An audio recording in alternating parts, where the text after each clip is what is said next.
Hello, Bay Ridge. Welcome to another edition of After Hours. This week I'm talking about the beginning of our study in the Gospel of John, where we're going to be looking at the 7 signs in John's Gospel and what they reveal regarding Jesus, who he is. And specifically this week I want to look at the surprising nature of the glory of God. We are told in John chapter 2, verse 11, that the first sign that Jesus did, turning water to wine, which we looked at on Sunday, revealed his glory, and the disciples believed in him. And so there's something about it revealing the glory of God. And in fact, this is what John had told us in John 1:14 when he said that the Word became flesh and we beheld his glory. We saw his glory, the glory of the one and only who came from the Father and was full of grace and truth.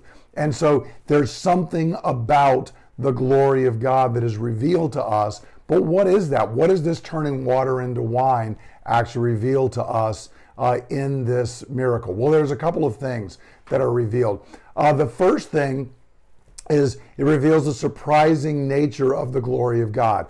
God's glory comes in a surprising place. It comes to a small village in Galilee, Cana of Galilee, and it comes to a wedding for an apparently insignificant young couple. We might have expected that when God was going to send forth his glory, it would have come to a place like Jerusalem and Jesus would have done his first sign at the temple, or perhaps it would come to Rome, the capital of that part of the world, and it would be to some big important political leader. But actually, it came to a very small place, not the temple, not a major city, not an important person. It was a very mundane place and couple. And in fact, the very need that Jesus was meeting at the time was a very small need. They had run out of wine at their wedding.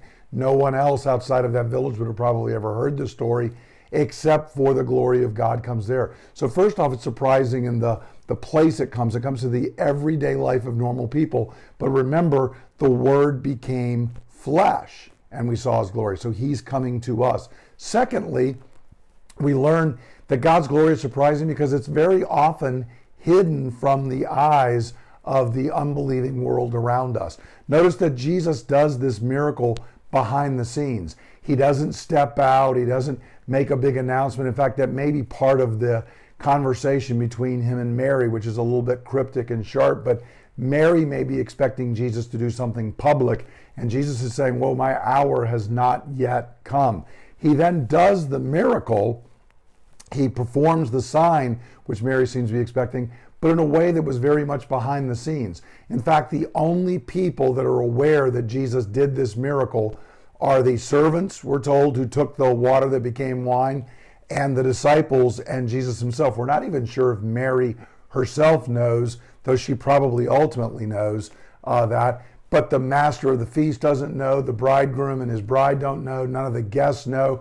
So very often God's glory comes out in a way that is much more not open and seen by everyone than we would expect. We would expect it to be very open and everyone to recognize it for what it is. And this is setting a theme in John's gospel, actually, where many people do not recognize the glory that is being revealed. And in fact, the ultimate glory that everything is heading towards in John's gospel is in fact the crucifixion, which we would think is the opposite of glory. But John tells us that is when Jesus is most lifted up, when he is drawing all people to himself. He is actually glorified at the very moment we find him to be the weakest. And this is picked up in the rest of Scripture.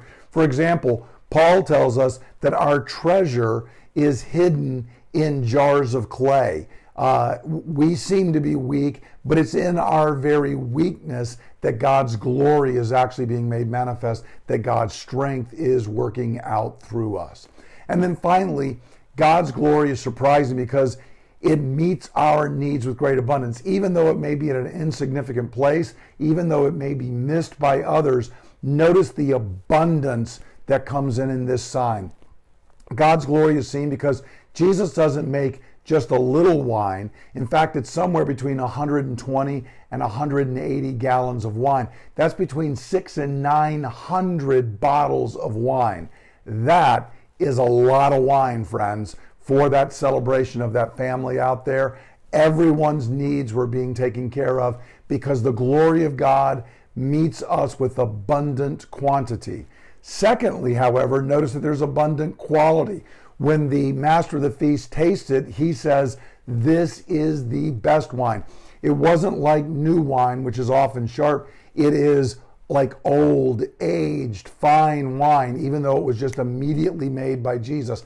And he says, this is the opposite of what everybody else does. Everybody else puts the best wine out first, and then you get the cheap stuff when people aren't so sensitive to what they're tasting, when they've maybe had a little bit too much to drink. Here he says, you've done the exact opposite. Everybody's been out here, they've been drinking, and you're now bringing out the best.